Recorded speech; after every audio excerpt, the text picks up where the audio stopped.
능력의 그는 보혈의 능력 토미테니 내가 애굽 땅을 칠 때에 그 피가 너희의 거하는 집에 있어서 너희를 위하여 표적이 될지라. 내가 피를 볼 때에 너희를 넘어가리니 재앙이 너희에게 내려 멸하지 아니하리라. 출애굽기 12장 13절 말씀입니다. 기도는 피를 통해 응답된다. 기도는 지금도 재앙을 소멸시키고 악한 영들을 묶고 거룩한 자와 속된 자, 회개하는 자와 교만한 자를 구분한다. 우리의 불평과 무기력, 소극적인 태도와 무관심이 만들어낸 재앙을 제거해야 한다. 지금은 자신에 대해 죽고 주님 안에 살 때이다.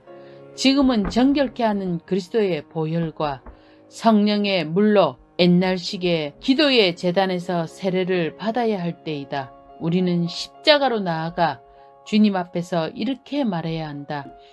하나님의 모든 것을 제가 받아들입니다. 모든 것을 주 예수 그리스도의 피 아래 내려놓습니다. 히브리서 기자는 선언했다. 그러므로 형제들아, 우리가 예수의 피를 힘입어 성소에 들어갈 담력을 얻었나니 그 길은 우리를 위하여 휘장 가운데로 열어놓으신 새롭고 산 길이요 휘장은 곧 저의 육체니라. 또 하나님의 집 다스리는 큰 제사장이 계심에 우리가 마음의 뿌림을 받아 양심의 악을 깨닫고 몸을 맑은 물로 씻었으니 참 마음과 온전한 믿음으로 하나님께 나아가자. 보혈의 길, 십자가의 길은 죽은 길이 아니다. 인간이 율법과 변덕스러운 생각을 가지고 세운 교회와 달리 참 교회는 지루한 전통이 아니다. 어린 양이 죽임을 당했고 보혈이 흘려졌고 주님의 육체의 휘장이 찢어졌다.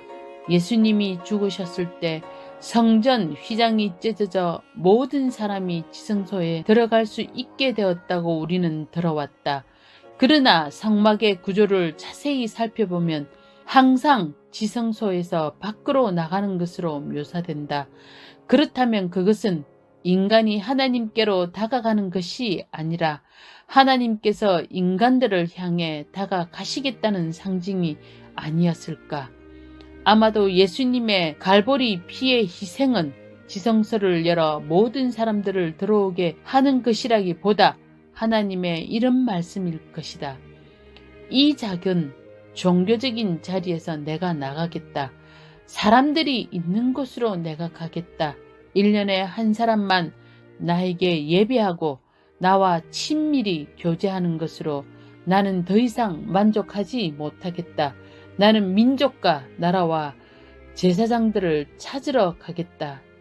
아마도 그래서 요한계시록은 어린 양 예수 그리스도에 대해 이렇게 말씀하실 것이다. 새 노래를 노래하여 가로되 책을 가지시고 그 인봉을 떼기에 합당하시도다.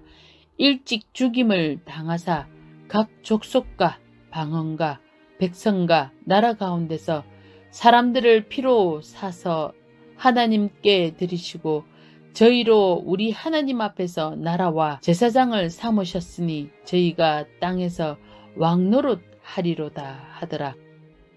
예수님의 옆구리가 찢어졌다. 거기서 피와 물이 나왔고 당신은 그 상처 속으로 걸어 들어가 하나님의 심장에까지 이르도록 초청받았다. 혈육이기 때문에 은혜로 들어간다.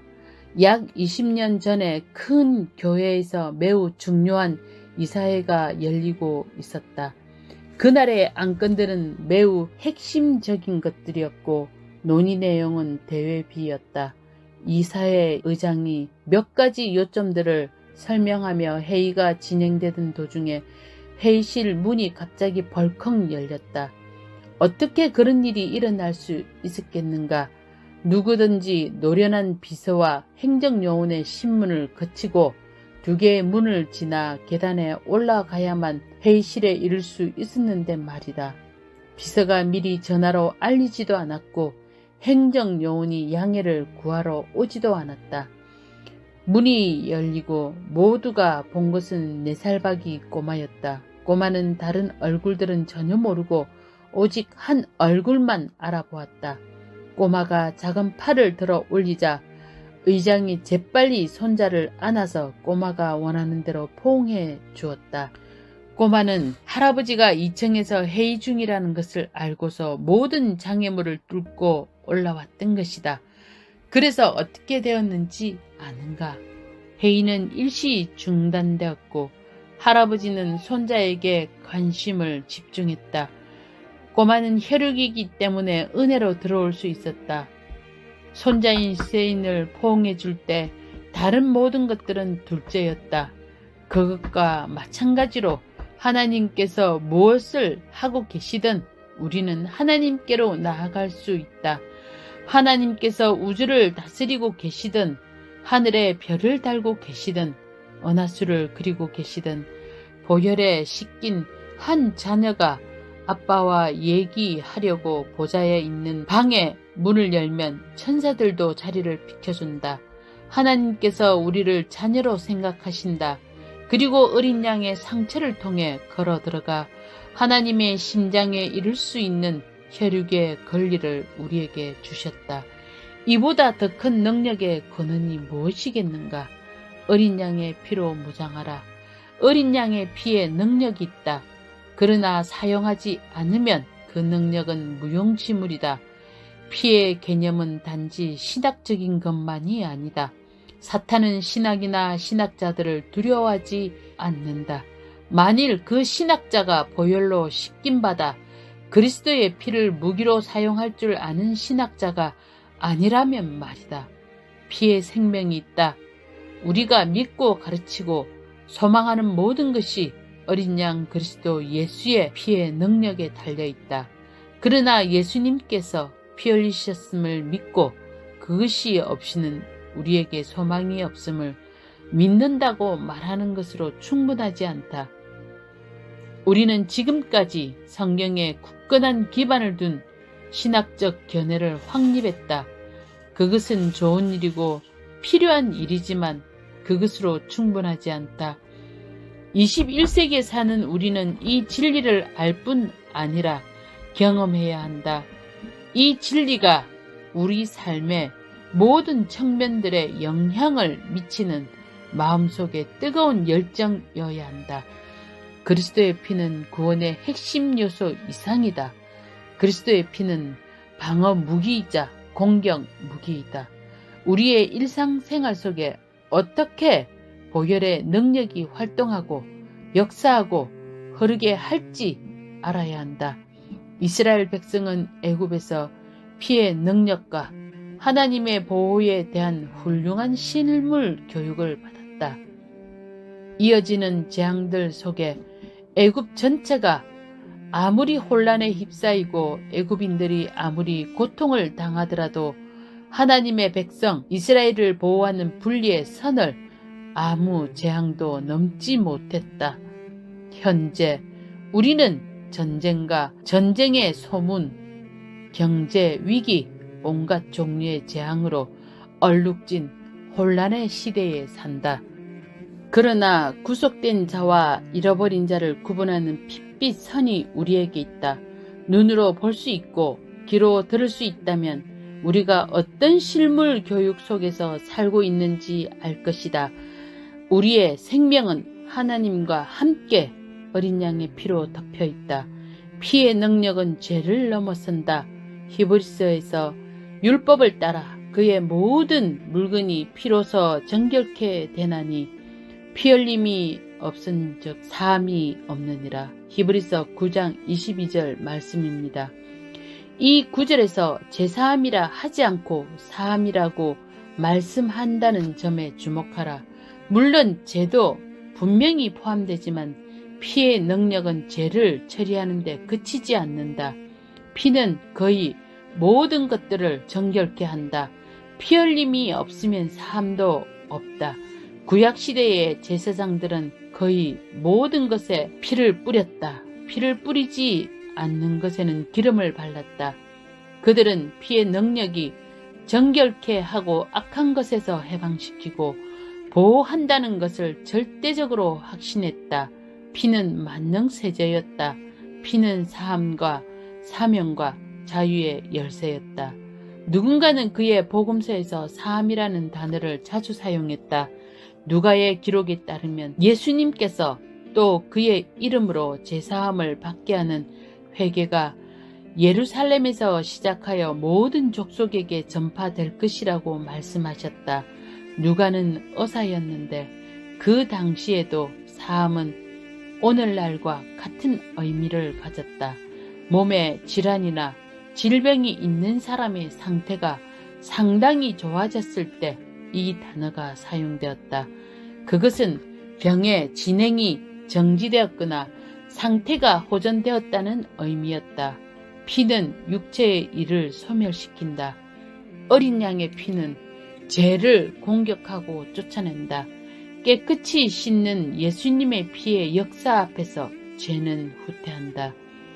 피의 능력이 육체의 일을 몰아내고 소멸시킨다.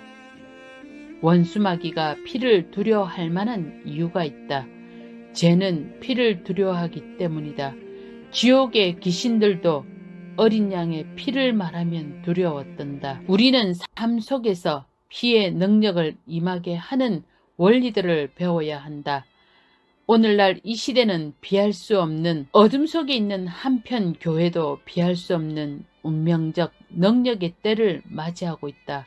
오늘날 이 시대 속에서 우리는 보혈의 효능과 힘과 능력을 깨달을 필요가 있다. 여호와께서 이스라엘에게 말씀하셨다. 육체의 생명은 피에 있음이라. 내가 이 피를 너희에게 주어 제단에 뿌려 너희의 생명을 위하여 속죄하게 하였나니 생명이 피에 있으므로 피가 죄를 속하느니라. 레위기 17장 11절 말씀입니다. 속하다, 속죄라는 단어는 덮음을 의미한다. 어린 양의 피는 단순히 우리를 죄에서 해방시키는 것 이상을 한다. 보혈의 능력은 우리를 덮고 보호한다. 더 나아가서 보혈은 우리가 다른 사람들을 해방시키고 덮고 보호할 때 사용하는 도구와 무기이다. 애굽에서 하나님께서 모세에게 이스라엘 백성을 구별하겠다고 말씀하실 때 보혈의 능력을 이해시키기 위해 매우 중요한 단어를 사용하셨다. 내가 내 백성과 내 백성 사이에 구별하리니, 옛 구절을 히브리어로 보면 내가 내 백성과 내 백성 사이에 구속을 두리니 이다. 보혈의 능력은 우리를 마귀의 재앙으로부터 지켜주고 보호해준다. 내가 보혈의 능력을 주장하노라. 오순절파 초기의 신자들은 내가 보혈의 능력을 주장하노라. 내가 예수의 피 권세를 주장하노라 라고 자주 말했다. 그 강력한 구절을 우리는 다시 사용해야 한다. 왜냐하면 아직도 그 피에 능력이 있기 때문이다. 몇 년 전에 한 부부가 큰 교통사고를 당했다. 남편이 정신이 들어 보니 아내가 옆에서 피를 철철 흘리고 있었다. 사람들이 도와주려고 몰려들 때 남편은 가다 출혈려 죽어가는 아내에게 손을 얹었다. 하나님의 역사를 잘 모르는 사람들 앞에서 남편은 내가 보혈의 능력을 주장하노라. 내가 보혈의 능력을 주장하노라. 내가 보혈의 능력을 주장하노라 라고 반복해서 말했다. 오늘날 그는 예수님의 피가 아내의 출혈을 중지시켰다고 정언한다. 그날 사고 현장에 모여들었던 사람들은 그가 무엇을 하는 것인지 몰랐겠지만 하나님의 천사들과 전능하신 하나님께서는 분명히 그의 말을 이해했다. 치료하고 구원하는 보혈의 능력 때문에 그들은 생명을 건졌다. 그 사람은 60년대 말과 70년대의 교단의 해외 선교 부장으로 일했다. 그는 자주 아시아와 아프리카로 출장을 갔는데 외국의 특이한 귀신들이 그를 집까지 따라오는 것을 깨달았다. 그는 이렇게 말했다. 나는 밤새 그 이상한 귀신들과 싸웠습니다. 한밤중에 그것들이 나를 깨우기도 했습니다. 아이들은 두려움의 영적 세력에게 공격을 받고 왜 두려운지 영문도 모른 채 울었습니다. 아이들은 이유를 몰랐지만 나는 알았습니다. 내가 영적 거장은 아니었지만 그 영적 실체를 분명히 알 수 있습니다. 그는 일어나서 방마다 다니며 어느 한 구석도 놓치지 않고 예수의 피를 주장했다. 보혈을 주장하노라, 보혈을 주장하노라. 그는 예수의 이름과 보혈의 능력으로 모든 악한 영들에게 왔던 곳으로 돌아가라 명령했다. 그러면 항상 원수의 세력이 쫓겨나가고 하나님의 평화가 강같이 임했다. 그 사람의 이름은 바로 이 책의 공동 저자인 나의 아버지 T.F. 테니이다. 보혈은 보호한다. 보혈은 정결케 한다. 보혈은 승리하게 한다. 첫 6월절 사건은 죽음의 사자조차 어린 양의 피의 능력을 보면 물러가야 한다는 것을 증명한다. 더 나은 것을 말하는 피가 말한다는 것을 아는가? 히브리서에서 새 언약의 중보자이신 예수와 및 아벨의 피보다 더 나은 것을 말하는 뿌린 피니라 라고 말씀한다. 히브리서 12장 24절 말씀입니다. 우리가 얘기하는 피는 성경에 말하는 하나님의 피이다. 다시 말해서 하나님의 유일한 피가 예수 그리스도의 혈관을 통해 흘러졌다. 피의 능력으로 갈보리에서 그리스도의 승리가 확실해졌다. 불가지론자는 만일 예수님이 참 하나님이신데 죽으셨다면 하나님이 갈보리에서 죽은 것이라고 주장할 것이다. 그 반론은 간단하다. 하나님은 죽을 수 있는 모든 부분 갈보리에서 죽었다. 그것은 땅의 기초가 놓이기 전에 죽임을 당하신 어린 양의 육체를 말한다. 우리는 예수의 보혈에 믿음의 중심을 두어야 한다. 단순히 내가 피를 주장하노라 라고 의미 없이 반복하나 말하는 것은 부족하다. 내가 예수의 피를 주장하노라. 피가 나를 변호한다. 피가 나를 위해 마귀의 뺨을 칠 것이다 라고 선포할 때 무슨 일이 반드시 일어난다고 믿어야 한다. 원수 마귀가 당신의 삶에 어떤 영역에 징그러운 손을 뻗어 붙잡으려고 할 때 당신은 듣지 못하는 어떤 목소리로 어둠 속에서 사탄에게 말씀한다. 내 자녀에게서 손을 떼거라. 그 즉시 마귀의 손은 힘을 잃는다. 그리고 마귀는 말할 것이다. 오, 나는 이 목소리를 알아. 이것은 어린 양의 피의 소리야. 나는 이 사람에게 손댈 수 없어. 단지 밖에서 거품을 물고 울부짖으며 거짓말로 이 사람을 두렵게 할 수 있을 뿐이야. 나는 이 사람에게 손댈 수 없어. 그가 피로 덮여 있기 때문에 나는 다가갈 수 없어. 이스라엘은 성전을 가졌다. 성전에는 지성소라는 특별한 구역이 있었다. 제사장 외에 어느 누구든 거기에 들어가면 죽임을 당했다. 그것이 주는 단 한 가지 단순 명료한 메시지는 사람은 전능하신 하나님의 임재 안에 거할 수 없다는 것이었다. 그리스도는 심지어 거절하는 사람들을 위해서도 피를 흘리셨다. 그러나 하나님께서 그것을 바꾸셨다. 인간이 갈보리 십자가를 깊이 체험할 때 십자가는 이 땅의 궁핍함을 충만하게 채운다. 십자가는 하늘을 향해 위로 뻗어 있다. 그것은 하나님께서 십자가에서 하신 일의 능력이 이 땅의 필요를 하늘로 전달한다는 것을 보여준다. 십자가에 달리신 예수님의 피 묻은 한 팔은 구원과 영생의 초청을 받아들인 한 강도를 향했다. 그러나 예수님은 편애하지 않으셨다. 예수님은 거절 당하실 것을 아시면서도 피 묻은 다른 팔을 또 다른 강도를 향해 펴셨다. 예수님은 거절 당할 것에 상관하지 않으셨다. 구속자 주님께서 그들 모두를 위해 피 흘리셨다. 받아들일 자들과 거절할 자들을 모두 향해서 예수님이 상처난 사랑의 팔을 뻗으신다. 그래서 길이 없던 우리에게 예수님께서 새롭고 산 길이 되셨다. 속죄의 범위에 한계를 두지 말라. 하나님의 아들의 피의 능력을 받아들여라. 그분께서 내가 땅에서 들리면 모든 사람을 내게로 이끌겠노라 라고 말씀하셨다.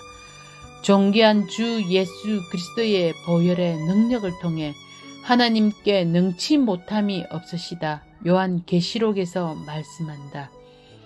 그 성은 영적으로 하면 소돔이라고도 하고 애굽이라고도 하니 곧 그들의 주께서 십자가에 못 박히신 곳이라. 이것은 번역의 오류가 아니다.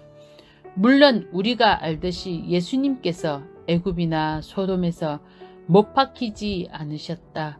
하나님께서 이 도시들을 언급하신 것은 이런 의미이다. 예수님이 갈보리에서 죽으셨을 때에 그 피의 능력이 애굽에서 죽임을 당한 첫 유월절 어린 양까지 흘러가 모든 것을 씻었다. 그리고 고대 애굽의 모든 것에 대한 주권을 선포하는 십자가를 거기에 세웠다. 그 다음에 그 피는 가장 깊은 죄의 소굴인 소돔으로 흘러갔다. 그리고 그 피는 불의와 방탕에 저주받은 이 구렁텅이에까지 내가 십자가를 세운다. 보혈은 이것까지 처리할 수 있다 라고 말했다.